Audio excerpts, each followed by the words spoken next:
ഇന്ന് ശബരിമല തീർത്ഥാടനം കഴിഞ്ഞാൽ പിന്നീട് ഏറ്റവും കൂടുതൽ തീർത്ഥാടകർ എത്തിച്ചേരുന്നത് ശിവഗിരി തീർത്ഥാടനത്തിലാണ്.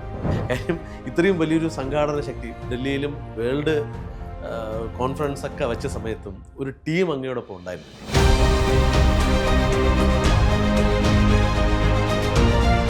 എല്ലാ പേപ്പറിലും ഫ്രണ്ട് പേജിൽ അദ്ദേഹത്തിൻ്റെ പടവും ഗുരുവിൻ്റെ പടവും കൊടുത്തുകൊണ്ട് അത് പ്രസിദ്ധപ്പെടുത്തിയപ്പോൾ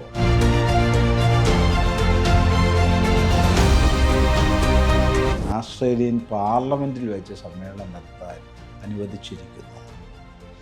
കേരള നിയമസഭയിലോ ഇന്ത്യൻ പാർലമെൻറ്റിലോ ഗുരുവിനെക്കുറിച്ച് സമ്മേളനം നടന്നിട്ടില്ല. തീർച്ചയായിട്ടും സാംബശിവനൊക്കെ ഇത്തരം ഇതിൻ്റെ പിൻഗാമികളാണ്.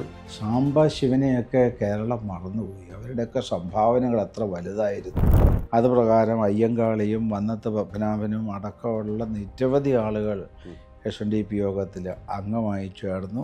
ലോക സമാധാനത്തിന് ശിവഗിരി മഠം നൽകുന്ന സംഭാവനകൾക്ക് ഉള്ള ഗ്ലോബൽ അവാർഡ് ശിവഗിരിക്ക് നൽകി. ഇപ്പോൾ അങ്ങ് വന്നതിന് ശേഷം ഈ 3 ദിവസമാണ് ഈ തീർത്ഥാടനം ഇവിടെ മുമ്പുണ്ടായിരുന്നത്. എങ്ങനെയാണ് ഇത്ര ബൃഹത്തായ രീതിയിൽ ദിവസങ്ങൾ കൂട്ടി? അതിനൊരു ആർജവം വേണമല്ലോ. അപ്പോൾ സാധാരണ 3 ദിവസം വന്ന് നമ്മൾ ബാക്കി 10-15 ദിവസം ആളുകൾ എത്തണമല്ലോ. അതിനൊരു ഇത് വേണം. അല്ല, അതെങ്ങനെയായിരുന്നു? ഞാൻ ഈ ശിവഗിരി തീർത്ഥാടനത്തിൻ്റെ സെക്രട്ടറിയായി ഒരു 5-8 വർഷക്കാലം പ്രവർത്തിച്ചിട്ടുണ്ട്. അപ്പം ഞാൻ ആലോചിച്ചപ്പോൾ ഈ 3 ദിവസം പോരാ, ആളുകൾ കൂടുതലായി വരുന്നുണ്ട്. അതെ, ആദ്യം അങ്ങ് പറഞ്ഞു 500, 1000, 2000. അതെ. അപ്പോൾ ഒരു ഡിസംബർ 28, പിന്നെ ഡിസംബർ 25, പിന്നെ ഡിസംബർ 20, പിന്നെ ഞാൻ പ്രസിഡൻ്റായത് 2021-ലാണ്. ആ വർഷത്തെ തീർത്ഥാടനം വന്നപ്പോൾ ഞാൻ പറഞ്ഞു, ഡിസംബർ മാസം 15-ാം തീയതി തീർത്ഥാടനം ആരംഭിക്കും, ജനുവരി 5-ന് പര്യവസാനിക്കും. ഈ കാലയളവിൽ ഭക്തജനങ്ങൾ ശിവഗിരിയിലെത്തുക. അതിന് വ്യാപകമായ പ്രചാരം നൽകിയപ്പോൾ ജനങ്ങളത് 2 കൈ നീട്ടി സ്വീകരിച്ചു. ഇന്ന് ശബരിമല തീർത്ഥാടനം കഴിഞ്ഞാൽ പിന്നീട് ഏറ്റവും കൂടുതൽ തീർത്ഥാടകർ എത്തിച്ചേരുന്നത് ശിവഗിരി തീർത്ഥാടനത്തിലാണ്. അപ്പോൾ തീർത്ഥാടനം അറിവിൻ്റെ തീർത്ഥാടനം എന്ന പേരിൽ അറിയപ്പെട്ടു. ഡിസംബർ 15 തൊട്ട് എല്ലാ ദിവസവും പ്രഭാഷണ പരമ്പരകളും കലാപരിപാടികളും രാജ്യത്തിലെ പ്രമുഖരായ ആളുകളെ ക്ഷണിച്ചു വരുത്തി സംഘടിപ്പിച്ചു. അതൊരു വലിയ ത്യാഗത്തോടു കൂടിയ അനുഷ്ഠാനമായി തീർന്നു. അപ്പോൾ ഓരോ ദിവസവും തിക്കി വരുന്ന ആളുകളുടെ എണ്ണം വർദ്ധിച്ചു വന്നു. അങ്ങനെ തീർത്ഥാടന പരിപാടിക്ക് ഇന്നിപ്പോൾ വിദേശ രാജ്യങ്ങളിൽ നിന്ന് പോലും ആളുകൾ ശിവഗിരിയിൽ എത്തിക്കൊണ്ടിരിക്കുകയാണ്. തീർച്ചയായിട്ടും ഈ തീർത്ഥാടനത്തിന് വരുന്ന സമയം നമ്മൾ പലപ്പോഴും കണ്ടിട്ടുണ്ട്. ബസ് ഒരു ടൈം എത്തുമ്പോൾ മഞ്ഞ വസ്ത്രധാരികളും മഞ്ഞയാണ് കൂടുതൽ നമ്മൾ കാണുന്നത്. അപ്പോൾ ഈ തീർത്ഥാടകർ വരുമ്പോൾ തന്നെ ശിവഗിരിയിലേക്ക് വരുന്നു, അവർക്ക് വേണ്ട സംവിധാനങ്ങൾ ചെയ്യുന്നു. അപ്പം സ്വാമിജി ഒറ്റയ്ക്കാണ് ഇതെല്ലാം ചെയ്യുന്നത്. സ്വാമിജിയുടെ ഒപ്പം ഒരു ടീമുണ്ടാവും. എന്നോട് ഒരു സംഘം ആളുകളുണ്ട്. ആ ടീം ഒരു ലീഡർക്ക് മുന്നോട്ട് കൊണ്ടുപോകാൻ പറ്റിയത് അണികളെ എല്ലാവരെയും നിർത്തണമെന്നുണ്ടെങ്കിൽ ഞാൻ അങ്ങനെ പറയുള്ളൂ. കാര്യം ഇത്രയും വലിയൊരു സംഘാടന ശക്തി ഡൽഹിയിലും വേൾഡ് കോൺഫറൻസ് ഒക്കെ വെച്ച സമയത്തും ഒരു ടീം അങ്ങയോടൊപ്പം ഉണ്ടായിരുന്നില്ലേ? ധർമ്മസംഘത്തിൻ്റെ ഭരണം നടത്തുന്നത് 11 പേരടങ്ങിയ സംഘമാണ്. ആ 11 ബോർഡ് മെമ്പർമാർ. അതിൽ നിന്നാണ് പ്രസിഡൻറ്റേയും സെക്രട്ടറിയും ഖജാൻജിയൊക്കെ എടുക്കുന്നത്. തീർച്ചയായും. അപ്പം ഞാൻ ഈ സെക്രട്ടറി, ഖജാൻജി, മറ്റംഗങ്ങൾ എല്ലാവരുമായിട്ട് വളരെ സൗഹൃദപരമായിട്ട് മാത്രമേ പെരുമാറിയിട്ടുള്ളൂ. ഏതെങ്കിലും രീതിയിൽ ഒരു അകൽച്ചയ്ക്കുള്ള സന്ദർഭം വന്നാൽ ഞാൻ അകൽച്ച വരുത്താത്ത രൂപത്തിൽ സംസാരിക്കുകയും പെരുമാറുകയും ചെയ്യും. ഇപ്പോഴും അങ്ങനെയാണ്. കാര്യം ഇത്തരം തുടർന്നുകൊണ്ടിരിക്കുന്നത്. അതെ, ആർജവമായിട്ട് ചെയ്യണമെന്നുണ്ടെങ്കിൽ പിന്നിലൊരു ശക്തി, ഒരു ടീം വേണമല്ലോ. അപ്പോൾ ഞാൻ ഈ പ്രസിഡൻ്റ് ആയിരിക്കുന്ന കാലയളവിൽ നടന്ന സമ്മേളനങ്ങളിൽ പ്രധാനപ്പെട്ടത് 1922 നമ്മളുടെ രവീന്ദ്രനാഥ് ടാഗോർ ഗുരുദേവനെ ശിവഗിരിയിൽ വന്ന് കണ്ടതിൻ്റെ ശതാബ്ദി. അതിന് ശാന്തിനികേതൻ യൂണിവേഴ്സിറ്റിയുടെ വൈസ് ചാൻസലറെ കൊണ്ടുവന്ന് ഗംഭീരമായ സമ്മേളനമായിട്ടാണ് നടത്തിയത്. പിന്നീട് 2024 സർവ്വ സമ്മേളനത്തിൻ്റെ ശതാബ്ദി ആഘോഷമായിരുന്നു.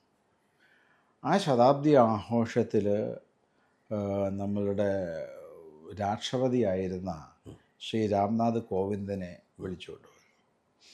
പിന്നെ ഇന്ത്യയുടെ പല ഭാഗത്തും വെച്ച് സമ്മേളനം നടന്നു. ഇന്ത്യക്ക് വെളിയിൽ വെച്ചും സർവ്വത സമ്മേളനത്തിൻ്റെ ശതാബ്ദി ആഘോഷിക്കുകയായി. വത്തിക്കാനിൽ വെച്ച് നമ്മുടെ ഫ്രാൻസിസ് മാർപ്പാപ്പയുടെ അരമനയിൽ വെച്ച് സർവ്വത സമ്മേളനത്തിൻ്റെ ശതാബ്ദി നടത്തി. അത് ശ്രീനാരായണ പ്രസ്ഥാനത്തിൻ്റെ ചരിത്രത്തിലെ വലിയൊരു അധ്യായമാണ്. തീർച്ചയായും വളരെ വിനീതനായ വലിയൊരു മഹാപുരുഷനായിരുന്നു. ക്രിസ്തു ജീവിച്ചിരുന്ന ക്രിസ്തുവാണ് കത്തോലിക്കരുടെ പോപ്പ്.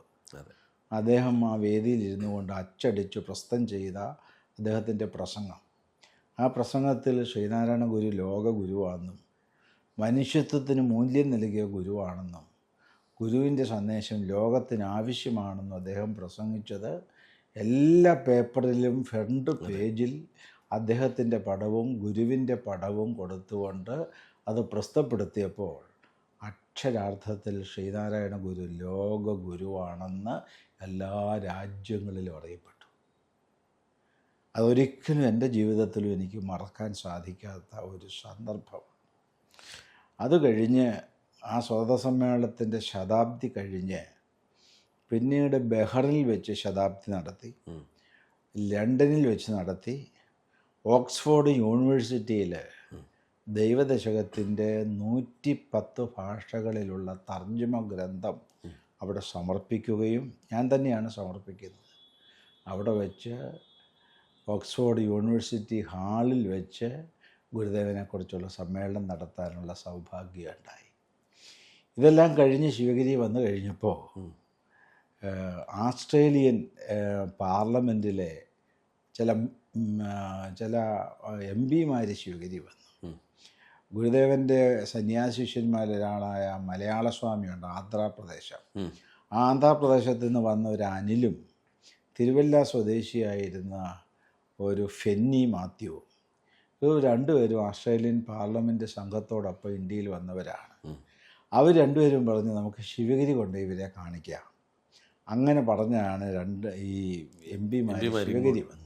ശിവഗിരിയും ഇവിടുത്തെ അന്തരീക്ഷവും ഗുരുദേവൻ്റെ സന്ദേശമൊക്കെ അവർ ഏതാണ്ട് മനസ്സിലാക്കിയപ്പോൾ അവർക്കും ഗുരുദേവൻ വലിയ ആദരണീയനായി തോന്നി.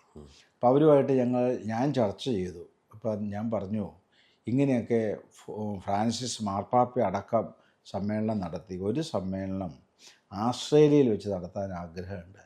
ഒരു അപ്പീൽ എഴുതി തരുമെന്ന് പറഞ്ഞു. അപ്പീൽ എഴുതി കൊടുത്തു. ഒരാഴ്ച കഴിഞ്ഞപ്പോൾ റിപ്ലൈ അയച്ചു, ആസ്ട്രേലിയൻ പാർലമെൻറ്റിൽ വെച്ച് സമ്മേളനം നടത്താൻ അനുവദിച്ചിരിക്കുന്നു. കേരള നിയമസഭയിലോ ഇന്ത്യൻ പാർലമെൻറ്റിലോ ഗുരുവിനെക്കുറിച്ച് സമ്മേളനം നടന്നിട്ടില്ല. പക്ഷേ ആസ്ട്രേലിയൻ പാർലമെൻറ്റിൽ വെച്ച് സമ്മേളനം നടത്തിയത് നമ്മുടെ കേരളീയർക്ക് ജാതിമത വ്യത്യാസമില്ലാതെ സർവർക്കും ഭാരതീയർക്കും അഭിമാനിക്കാവുന്ന ഒരു കാര്യമാണ്. അതിൽ വെച്ച് ഞങ്ങൾക്ക് നൽകിയ ഒരു അംഗീകാരമുണ്ട്. ഒന്ന്, ലോക സമാധാനത്തിന് ശിവഗിരി മഠം നൽകുന്ന സംഭാവനകൾക്ക് ഉള്ള ഗ്ലോബൽ അവാർഡ് ശിവഗിരിക്ക് നൽകി. അത് ഞാനാണ് ഏറ്റുവാങ്ങിയത്. തീർച്ചയായും എൻ്റെ ജീവിതത്തിലെ ഏറ്റവും അനുഗ്രഹീതമായ മുഹൂർത്തങ്ങളിൽ ഒന്നായിട്ട് ഞാൻ കണക്കാക്കുന്നു. മറ്റൊന്ന്, ഗുരുദേവൻ്റെ സ്മാരക സ്റ്റാമ്പ് അവിടെ വെച്ച് റിലീസ് ചെയ്തു. ഇന്ത്യയിൽ ആദ്യമായി ഗുരുവിൻ്റെ സ്മാരക സ്റ്റാമ്പ് 1967 ശ്രീമതി ഇന്ദിരാഗാന്ധിയാണ് പ്രകാശനം ചെയ്തത്. അന്ന് ആർ ശങ്കർ, പരമ്പള്ളി തുടങ്ങിയവരുടെ നേതൃത്വത്തിൽ നടന്ന പ്രവർത്തനത്തിലൂടെയാണ് അത് സാധ്യതമായത്. അതിനുശേഷം 2008 ഗുരുദേവൻ ശ്രീലങ്ക സന്ദർശിച്ചതിൻ്റെ ഭാഗമായിക്കൊണ്ട് അവർ ഗുരുദേവൻ്റെ സ്മാരക സ്റ്റാമ്പ് പ്രകാശനം ചെയ്തിട്ടുണ്ട്. പിന്നീട് ഒരു വിദേശ രാജ്യം ഗുരുവിൻ്റെ സ്മാരക സ്റ്റാമ്പ് റിലീസ് ചെയ്യുന്നത് ഈ ആസ്ട്രേലിയൻ ഗവൺമെൻറ്റാണ്.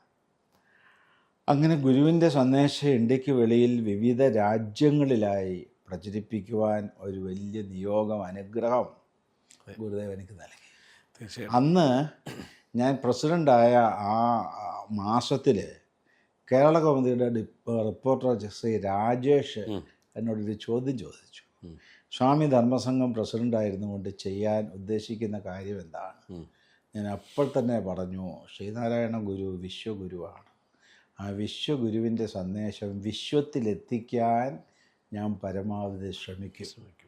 എൻ്റെ ആ വാക്ക് ഗുരുദേവൻ കേട്ടു, ഗുരുദേവൻ അനുഗ്രഹിച്ചു. തീർച്ചയായിട്ടും. ഇപ്പോൾ പിന്നെ നടത്തിയ ഈ ശതാബ്ദിയിൽ നടത്തിയ മറ്റു ചില സന്ദർഭങ്ങൾ കൂടിയുണ്ട്. മഹാകവി കുമാരനാശാൻ പല്ലനയിൽ പോയി മരിച്ചതിൻ്റെ ശതാബ്ദി ഒരു വർഷക്കാലം ഞാൻ ശിവഗിരിയിൽ സംഘടിപ്പിച്ചു. അത് സാഹിത്യകാരന്മാരെ വിളിച്ച് കവിയരങ്ങുകളും പ്രഭാഷണങ്ങളും കവിതാ മത്സരങ്ങളും ഒക്കെ നടത്തി. പിന്നെ കഥാപ്രസംഗത്തിൻ്റെ ശതാബ്ദി ആഘോഷം. കഥാപ്രസംഗം എന്ന കല ഗുരുദേവൻ ആരംഭിച്ചതാണ്, അറിയാമോ? സത്യദേവൻ എന്നുള്ളൊരു പ്രഭാഷകനുണ്ടായിരുന്നു. അദ്ദേഹം ഹരികഥ, പുരാണ കഥകൾ അവതരിപ്പിക്കും. നല്ല സംഗീത സാന്ദ്രമായി പാട്ടുകൾ ചൊല്ലി അവതരിപ്പിക്കും. ശിവഗിരിയിൽ വന്ന് അദ്ദേഹം അങ്ങനെ ഒരു ഹരികഥ അവതരിപ്പിച്ചപ്പോൾ ഗുരുദേവൻ അതെല്ലാം കേട്ടുകൊണ്ടിരുന്നതിന് ശേഷം പറഞ്ഞു, ഇത് പോരാ, പുരാണ കഥകൾ മാത്രം ഇങ്ങനെ പറഞ്ഞാൽ പോരാ, സാമൂഹിക പരിഷ്കരണത്തിന് ഉപകരിക്കുന്ന രൂപത്തിൽ ഈ കഥയെ മാറ്റിയെടുക്കണം. അങ്ങനെ സാമൂഹികമായ വിഷയങ്ങളെ കൂടെ ഉൾക്കൊള്ളിച്ചുകൊണ്ട് ഇന്ന് കാണുന്ന കഥാപ്രസംഗ സമ്പ്രദായം രൂപം കൊണ്ടു. കുമാരനാശാനാണ് ആദ്യം അതിന് കവിത എഴുതി കൊടുത്തത്. പക്ഷേ ആശാൻ മരിച്ചുപോയി. അപ്പോൾ പിന്നെ പണ്ഡിറ്റ് കറുപ്പൻ, ആ പണ്ഡിറ്റ് കറുപ്പനെ കൊണ്ടാണ് പിന്നീട് കവിത എഴുതിപ്പിച്ചത്.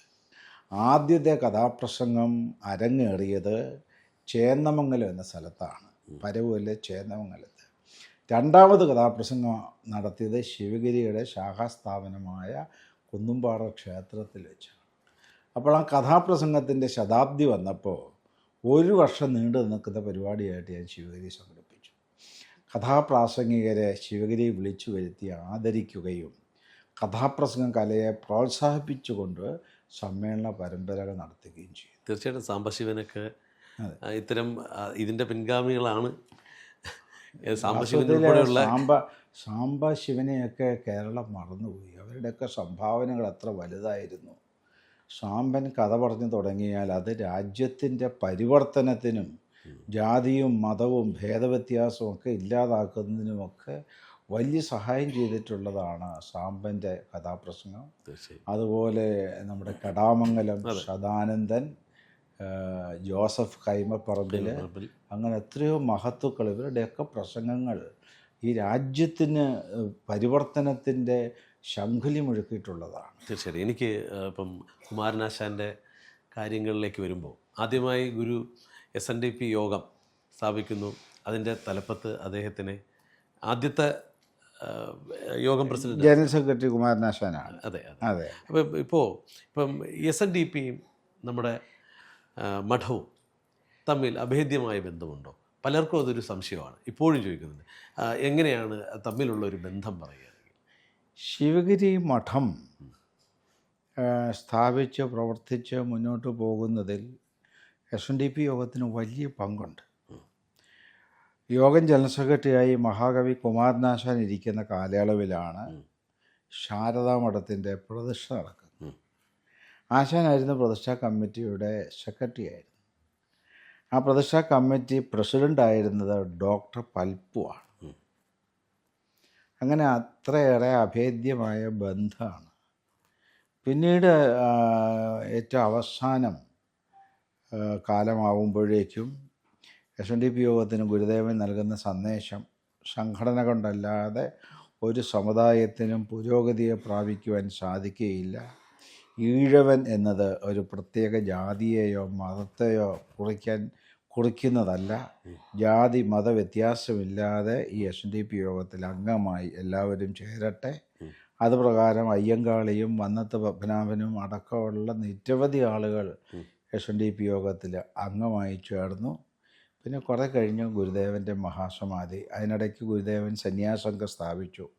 ശ്രീനാരായണ ധർമ്മ സംഘം എന്നുള്ള സന്യാസംഘം ശിവഗിരി മഠം കേന്ദ്രീകരിച്ചുകൊണ്ട് ഗുരുദേവൻ സ്ഥാപിച്ചു. ആ സംഘത്തിൻ്റെ പ്രവർത്തനങ്ങൾ എങ്ങനെ ശക്തമായി മുന്നോട്ട് പോകുന്നു, SNDP യോഗത്തിൻ്റെ പ്രവർത്തനങ്ങൾ മുന്നോട്ട് പോകുന്നു. രണ്ടും രണ്ട് സംഘടനകളാണ്. രണ്ട് സംഘടനകൾക്കും ലക്ഷ്യം ഒന്നാണ്, ശ്രീനാരായണ സന്ദേശ പ്രചരണം. ഇപ്പം ശിവഗിരി മഠം ഗുരുദേവൻ ഉപദേശിച്ച കാര്യങ്ങളെ ഉൾക്കൊണ്ടുകൊണ്ട് സന്യാസംഘം ആ രൂപത്തിൽ പ്രവർത്തിച്ച് മുന്നോട്ട് പോവുകയാണ്. ഇനിയിപ്പോൾ ഈ 2026 എത്തി നിൽക്കുമ്പോൾ അങ്ങ് ഇത്രയും കാലത്തെ ഒരു നമ്മുടെ ജനങ്ങളിലേക്ക് ഇറങ്ങി പ്രവർത്തിക്കുന്നുണ്ട്. മെയിൻലി ഹിന്ദു സമൂഹത്തിലേക്കാണ്. പല സമയത്ത് നമ്മൾ ലവ് ജിഹാദ് പോലുള്ള വാർത്തകൾ കേൾക്കാറുണ്ട്. കുട്ടികൾ നേരത്തെ അങ്ങ് പറഞ്ഞതുപോലെ നമ്മളുടെ സ്വത്തും മനസ്സിലാക്കാതെ ആരെങ്കിലും വിളിച്ചാൽ നേരെ പോകുന്ന ഒരു അവസ്ഥയിലേക്ക് പോയി തിരിച്ചു വന്ന ഒരുപാട് കുട്ടികളുണ്ട്. അപ്പം അവർക്ക് നമ്മുടെ എന്താണ് ഹിന്ദു ധർമ്മത്തിലുള്ളത്, അല്ലെങ്കിൽ നാരായണ ഗുരുദേവൻ എന്താണ് പറഞ്ഞത്, ഈ ലോകത്തിനോട് പറഞ്ഞത്, അതൊക്കെ ഇവർക്ക് മനസ്സിലാക്കുന്ന രീതിയിലേക്ക് അവർ വളർന്നിട്ടില്ല. അവർ പറയുന്നത് നമുക്ക് ഭഗവത്ഗീത കൊണ്ടോ അല്ലെങ്കിൽ മറ്റ് രാമായണം കൊണ്ടോ അതിനപ്പുറമാണ് മറ്റ് ഗ്രന്ഥങ്ങളുടെ പ്രാധാന്യം എന്ന് പറഞ്ഞിട്ടാണ് ഇവർ പോകുന്നത്. പക്ഷേ പോയി തിരിച്ചു വന്നവർ അവർക്കൊരു ലക്ഷ്യബോധമില്ലാതെ കറങ്ങുന്ന ഒരു അവസ്ഥയിലേക്ക് വന്നു. അത്തരം സമൂഹത്തിൽ നിൽക്കുന്നവരോട് അങ്ങേക്ക് പറയാനുള്ളത് എന്താണ്?